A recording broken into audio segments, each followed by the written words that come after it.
وہ ایمان کے قریب ہونے کی بجائے کفر کے زیادہ قریب ہیں.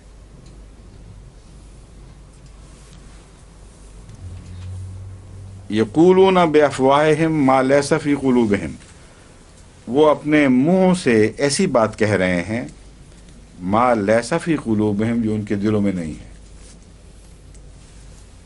واللہ عالم بما یکتمون، اور اللہ تعالیٰ سب سے زیادہ جانتا ہے اس بات کو جو وہ چھپا رہے ہیں. یہ وہ لوگ ہیں الذین قالوا لاخوانہم، پھر آ گیا اخوان کا. اس لیے یہاں میں نے پہلے بھی گزارش کی تھی کہ اخوان کے بارے میں نہیں کرنا چاہیے ترجمہ، بلکہ اپنے بھائی بندوں سے جو ان کے لگے لپٹے ساتھ رہتے ہیں ان سے انہوں نے یہ کہا. وقعدوا، اور یہ کہہ کر بیٹھ رہے، وہ سارے لوگ بیٹھ رہے. لو اطاعونا ما قتلوا، یہ جو محمد صلی اللہ علیہ وسلم کے پیچھے چلنے والے لوگ ہیں ہماری اطاعت کرتے تو یہ قتل نہ کیے جاتے. قل فدرؤوا عن انفسکم الموت، تو کہہ دے کہ اگر یہ بات ہے تو خود اپنے سے موت کو ٹال کے دکھاؤ، خود اپنے نفسوں سے، اپنی جانوں سے موت ٹال کے دکھاؤ. ان کنتم صادقین، اگر تم سچے ہو. ولا تحس، مطلب مرنا تو تم نے بھی ہے. رسول اللہ علیہ وسلم کی پیروی کے نتیجے میں کوئی نہیں مرتا، موت تو سب کے لیے مقدر ہے، اور تم نے بھی مرنا ہے. اگر تمہاری ترکیبوں سے موت ٹل سکتی ہے مراد ہے. تم سمجھتے ہو کہ ہماری ذہانت اور ترکیبوں سے موت ٹل سکتی ہے تو پھر اپنے اوپر سے موت ٹال کے دکھا دو. اور جو ان کا سردار تھا موت ٹالنے والا، وہ رسول اللہ علیہ وسلم کی زندگی میں ہی مرا ہے، اور ایسے بہت سے منافقین آپ کی زندگی میں ہی فوت ہو گئے. اس حیثیت سے تاریخ کا مطالعہ کر کے تحقیق کرنی چاہیے کہ رسول اللہ علیہ وسلم کی زندگی میں کتنے منافقین تھے جو سامنے مرے ہیں اور کتنے باقی رہ گئے تھے. جہاں تک تاریخ کا جو مسلسلی تو نہیں مگر جو واضح تاثر میرے ذہن پر ہے، حضرت صلی اللہ علیہ وسلم کے وصال کے بعد جو اہل مدینہ تھے انہوں نے بے وفائی نہیں کی. باہر کے لوگ تھے جو صحابہ نہیں بنے تھے اور جن کے متعلق پہلے ہی قرآن نے خبر دے دی تھی کہ ان میں نفاق پایا جاتا ہے، انہوں نے بے وفائی کی ہے. تو مدینے میں جو تھے موجود جن کا ذکر قرآن میں ملتا ہے منافقین، وہ سب مر چکے ہوں گے اس وقت تک. اس پہلو سے تحقیق ہونی چاہیے. تاریخ میں پھر ان منافقین کا ذکر نہیں ملتا کہیں. شاذ کے طور پر ہوگا کوئی، مگر وہ باہر سے آنے والے ہیں. وہ بھی مثلاً جو طائف کے لوگ جو بعض تھے مسلمان پہلے ہو گئے تھے، وہ بھی باہر کے لوگ تھے. ان سے اگر کہیں منافقت ہوئی ہے، یا بعض کے خوارج وغیرہ جو بعد میں پیدا ہوئے، یہ سارے بعد کے پیدا ہونے والے منافقین ہیں. رسول اللہ علیہ وسلم کے زمانے میں مدینے والے اللہ تعالیٰ کے فضل سے یا تو اصلاح پا گئے اور سچے ہو گئے، مخلصین میں شامل ہو گئے، یا پھر رسول اللہ علیہ وسلم کی زندگی ہی میں وہ فوت ہو چکے ہوں گے. یہ میرا اس تاثر ہے اس آیت سے. یہ کوئی حتمی تفسیر نہیں ہے، مگر تحقیق کا ایک دلچسپ رستہ ضرور کھلتا ہے.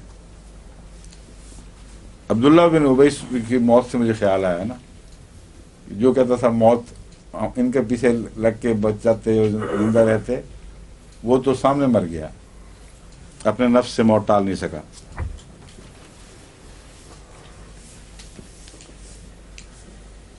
لا ولا تحسبن الذین قتلوا فی سبیل اللہ امواتا. اور جہاں قتل کی بات ہو رہی تھی، موت کی بحث کیوں چھڑی؟ اب یہ بحث چل پڑی ہے، یہ گفتگو ہو رہی ہے کہ دراصل قتل تو موت کی خاطر کیا جاتا ہے. بات قتل کی کر رہے ہیں، اصل بات موت ہی ہے. اور جو لوگ خدا کی راہ میں قتل ہوتے ہیں وہ مرتے ہی نہیں. اگر موت ٹلی تو ان سے ٹلی جن کو یہ کہتے ہیں کہ وہ مر گئے. لفظ انہوں نے قتل کا استعمال کیا ہے، تو فرمایا کہ موت تو ان سے ٹلی جو محمد رسول اللہ صلی اللہ علیہ وسلم کے پیچھے لگے اور ہمیشہ کی زندگی پا گئے. ان کی زندگی کی کیا حقیقت ہے؟ جو آج نہیں تو کل ختم ہو جائیں گے اور ابدی موت مر گئے ہیں اور اس موت کو یہ ٹال نہیں سکتے.